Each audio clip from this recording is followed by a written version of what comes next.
2024 July 30-ന് വയനാട്ടിലെ ചൂരൽമല മുണ്ടക്കൈ ഉരുൾദുരന്തത്തിന്റെ ആഘാതത്തിൽ നിന്ന് നാട് പതിയെ കരകയറിക്കൊണ്ടിരിക്കുമ്പോഴാണ് ഏതാണ്ട് അതേ പ്രദേശത്ത് തന്നെ വീണ്ടും ഒരു അപകടം സംഭവിച്ചിരിക്കുന്നത്. കോഴിക്കോട് വയനാട് ജില്ലകളെ ബന്ധിപ്പിക്കുന്ന ആനക്കാംപൊയിൽ മേപ്പാടി ഇരട്ട തുരങ്കപാതയുടെ വയനാട് ഭാഗത്തെ പദ്ധതി പ്രദേശത്താണ് നിലവിൽ 5 പേരുടെ ജീവനെടുത്ത നാശം വിതച്ചത്.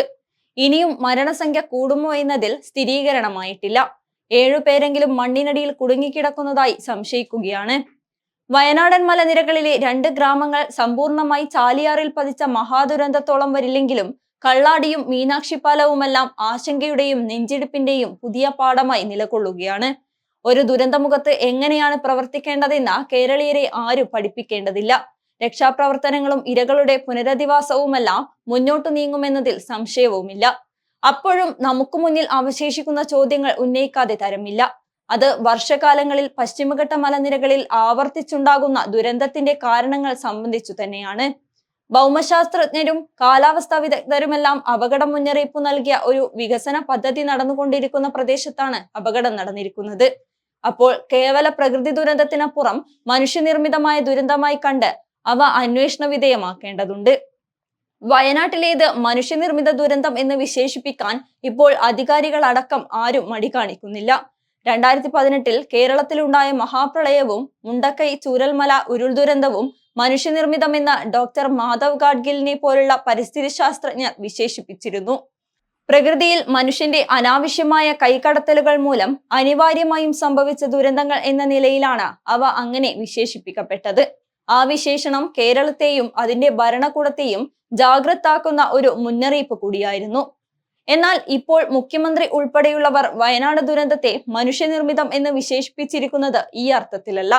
തുരങ്കപാത നിർമ്മാണവുമായി ബന്ധപ്പെട്ട സാങ്കേതികമായ അപാകങ്ങൾ ചൂണ്ടിക്കാട്ടിയാണ് മുഖ്യമന്ത്രിയുടെ വിശേഷണം. നിർദ്ദിഷ്ട ഇരട്ട തുരങ്കപാത വയനാട്ടിൽ അവസാനിക്കുന്നത് മേപ്പാടിക്കടുത്ത കള്ളാടിയിലാണ്. ഇവിടെ തുരങ്കമുഖം വരെയുള്ള കട്ട് ആൻഡ് കവർ പ്രവൃത്തിയാണ് ഇപ്പോൾ നടന്നുകൊണ്ടിരിക്കുന്നത്. പാറ തുരക്കുന്നതിന് മുന്നോടിയായി മലയിലെ മേൽമണ്ണ് മാറ്റുന്ന പ്രക്രിയയാണിത്. ഇങ്ങനെ മാറ്റിയ മണ്ണ് അവിടെ നിന്ന് നീക്കം ചെയ്യാതെ നിന്നതാണ് ഇപ്പോഴത്തെ ദുരന്തത്തിന് കാരണമായി പറയുന്നത്. ഇവ നീക്കം ചെയ്യാൻ ആഴ്ചകൾക്ക് മുമ്പേ നിർദ്ദേശിച്ചിട്ടും കരാർ കമ്പനി അത് പാലിച്ചില്ല. മഴ കനത്തതോടെ മല കണക്കെ കുന്നുകൂട്ടിയ മണ്ണിടിഞ്ഞ് സമീപത്തെ റോഡിലേക്കും പുഴയിലേക്കും കുത്തിയൊലിച്ചു.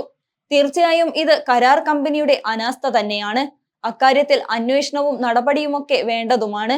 എന്നാൽ തുരങ്ക നിർമ്മാണം ആരംഭിച്ച മലനിരകളിൽ ആദ്യം മണ്ണിടിച്ചിൽ ഉണ്ടാവുകയും അവ പിന്നീട് കട്ട് ആൻഡ് കവർ പ്രവൃത്തിയിലൂടെ നീക്കിയെടുത്ത മണ്ണിൽ പതിക്കുകയും ചെയ്തതോടെയാണ് അപകടമുണ്ടായതെന്ന ദൃക്സാക്ഷി വിവരണങ്ങൾ കണക്കിലെടുക്കുമ്പോൾ മനുഷ്യനിർമ്മിതം എന്ന വിശേഷണത്തെ പുനരാഖ്യാനം ചെയ്യേണ്ടി വരും.